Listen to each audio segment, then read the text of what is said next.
Welcome to Transfer It Ilocos. Today we're going to do the sort step in 5S method. Tara, samahan niyo kami para iayos ang mga items, visuals, and equipment sa aming store. First thing to do is yung pagsusort ng mga items by color and sizes. Dahil month-end na, isasabay na rin namin ang pagbibilang at pag-aayos nito.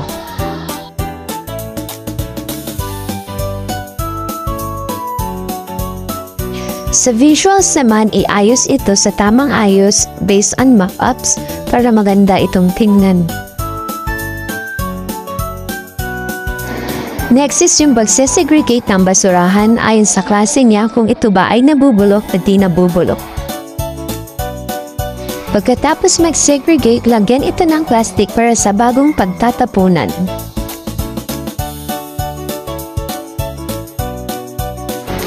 Next naman is yung pending area natin, need natin isort. Ito ayon sa date and time na nagpagawa sila at kung kailan ito pipikapin. Isort naman natin ang mga forms natin ayon sa series number.